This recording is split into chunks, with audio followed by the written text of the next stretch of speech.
Hey guys, it's my final video of 2019.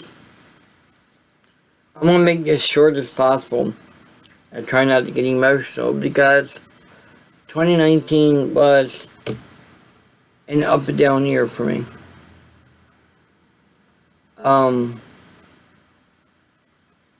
Right off the bat, a lady I took care of for 16 years, 2002 to 2018, passed away New Year's Day at 9:40 in the morning in Palm Coast, Florida. And just on that alone, it's what really dampened my year of 2019.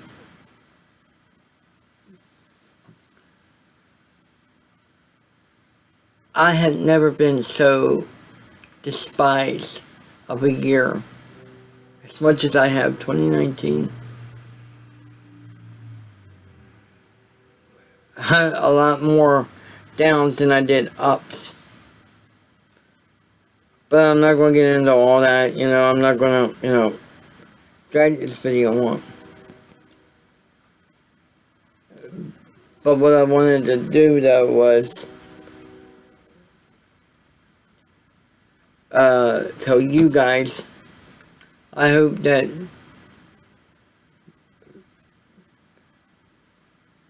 if 2019 was a bad year for you, I hope that you can somehow make sense of it and try to make 2020 be a better year for you.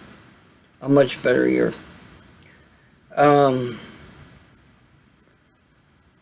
Just so many bad things that's happened in my personal life. Particularly the health of my parents is something else.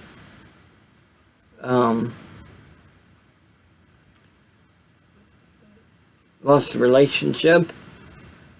The 2019 has been a bad year on so many levels.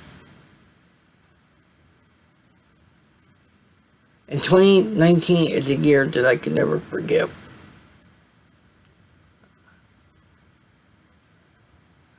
I mean, you see me wearing a Baltimore Ravens hat. Been by far the best year since the teams ever existed in 1996. I'm happy about that. That gives me something to look forward to this January. But 2019 starting off bad like it did. Only 9 hours and 40 minutes in before somebody passed away. She was 67 years old. She had a goal. She wanted to live to be 70. Back in May, she would have turned 68. If you do the math, she was born in 1951.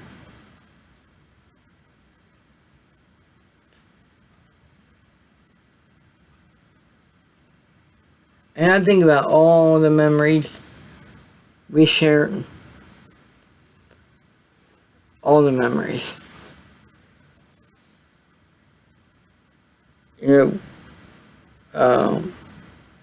We did a lot of things together. We've gone out, we ate at places. We met on a job. We've been through a lot. And, when we first met, we didn't like each other. I told her then, I don't like you. She said, I don't like you either. She was the one that called me on the morning of 9/11 and told me to turn on TV. And here I see the World Trade Center on fire and not understanding why. But it wasn't even not even 10 seconds when I see what's going on. I know the second tower gets hit. So she was the one who gave me that rude awakening of 9/11. And I can't believe that after next year, 2021 comes around, and that would mark 20 years since that fateful day has happened. I mean, we worked together. I was the first person she called. And mind you, we didn't like each other when we first met. But yet, I was the first person she called. And I appreciate that. You know, and I remember that day like it was yesterday.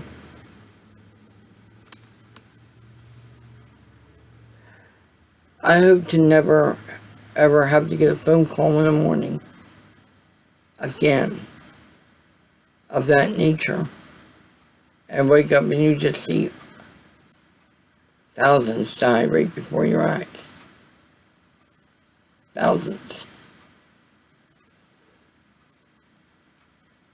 And you know, even today, police officers are still dying from that incident.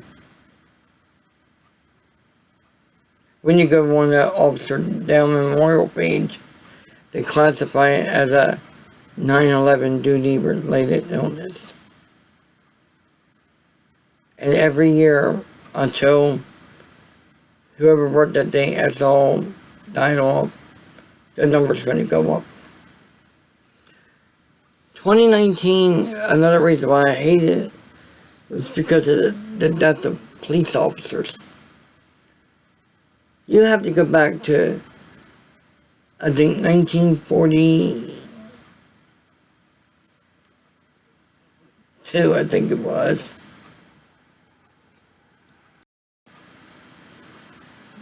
$1943. Well, as I paused the video, look it up. 2019 has seen the death of 132 officers, including ones that happened today, well, this morning rather. And Officer Chris Dickerson was conducting a traffic stop and he was killed by gunfire, 2 o'clock in the morning. That's the 132nd line of duty death in 2019. 2019 looked like it was going to be a promising year to finally end all those years with at least 100 or more officer deaths. It looked promising, but then last couple months the numbers spiked up again. So my heart breaks for all those officers who were killed, and my heart breaks for their family. That they have to now plan the funeral of a loved one. You know, officers are sworn to protect and serve our communities. And I thank them for that. It is a thankless job. You know, it's a dangerous job. They know it from the time they wake up and put on that uniform that there's a chance they might not come home again. No police officer deserves to be killed. Now, I get it. There are certain situations where that can't be helped. Heart attacks.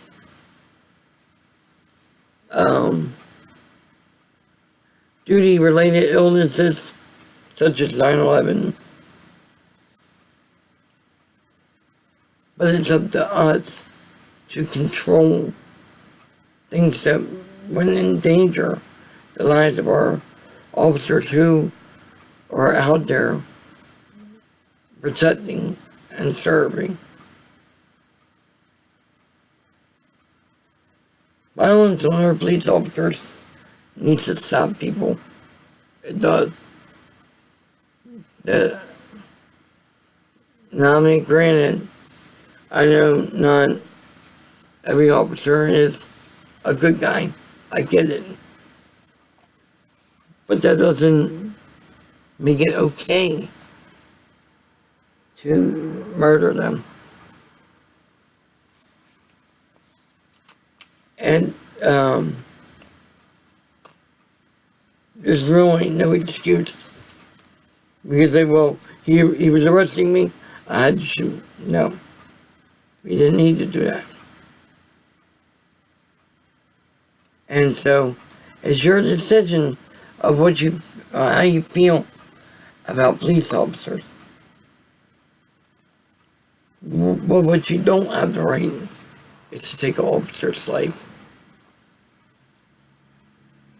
So, this video, I want to just offer my condolences to the families of those officers killed in the line of duty in 2019. And may God have mercy on our police officers in 2020.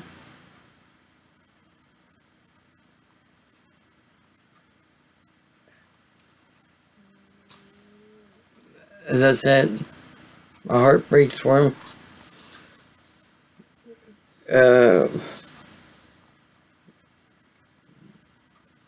Just pray to God be with them, with those deceased officers' families. So anyway, I'm signing off for the final time of 2019, and I hope that 2020 is a better year for all of us. Peace.